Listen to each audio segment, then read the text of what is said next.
இயேசுவுக்கே புகழ். இயேசுவில் பிரியமானவர்களே, இன்று நம் ஆண்டவர் எசாயா 60ஆம் அதிகாரம் 22ஆம் வசனத்தினூடாக இவ்வாறு நம்மோடு பேசுகின்றார். அவர்களுள் சிறியவர் 1000 பெருகுவர், அற்பரும் ஆற்றல் மிகு மக்கள் இனமாவர். நானே ஆண்டவர், ஏற்ற காலத்தில் இதை நான் விரைவாய் செய்து முடிப்பேன்.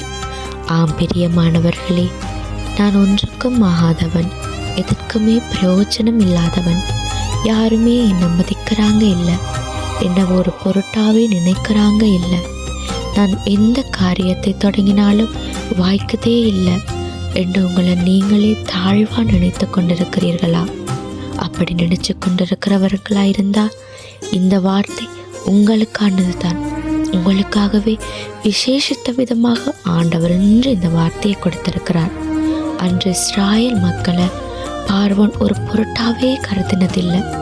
அவர்களை எந்த அளவுக்கு தாழ்வாக நடத்தலுமோ அந்த அளவுக்கு அவர்களை அடிமட்டமாக நடத்தினார். ஆண்டவர் அச்சிறியோரை கண்ணோக்கினார். மிக பெரிய இனமாக அவர்களை உருவாக்கினார். ஒரு தேசத்தையே அவர்களுக்கு பரிசாக கொடுத்து அவர்களை உயர்த்தினார். அன்று மோசேயை அற்பமாய் நினைத்த பார்வோன் மன்னனின் முன் அவரை ஒரு இனத்தின் வழிகாட்டியாய் தலைவனாய் உயர்த்தினார். அதே போலத்தான் தாவீதை அற்பமாக நினைத்தார்கள். கோலியாத்தும் சரி, அவர்களுடைய சகோதரர்களும் சரி. ஆனால் அந்த சிறியவனாகிய தாவீது தான் மகா பலசாலியான கோலியாத்தையே தோற்கடித்து அவனை வீழ்த்தி அந்த மக்களுக்கு அவன் ஒரு விடுதலையை பெற்றுக் கொடுத்தான். அதே போலதான் உங்கள் வாழ்க்கையை ஆண்டவர் உயர்த்த போகிறார். பலவீனமாய் நினைத்தவங்க மத்தியில ஒரு பலசாலியாக அவர் உங்களை மாற்றப் போகிறார். உங்கள் சந்ததியினரை 1000 பெருக பண்ண போகிறார். வாழ்க்கையை வீண் என்று நினைத்து கொண்டிருக்கிற உங்களுக்கு ஆண்டவர் ஏற்ற காலத்திலே அற்புதங்களை செய்து முடிக்கப் போகிறார்.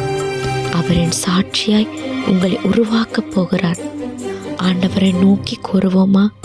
தகப்பனே, நீரங்களை குறித்து வைத்திருக்கிற உமது திட்டத்தை நாங்கள் விளங்கிக் கொண்டு செயல்பட எங்களுக்கு கிருபை புரிவீராக.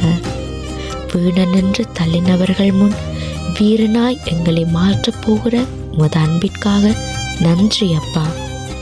விசுவாசத்தோடு ஜெபம் பண்ணுங்க.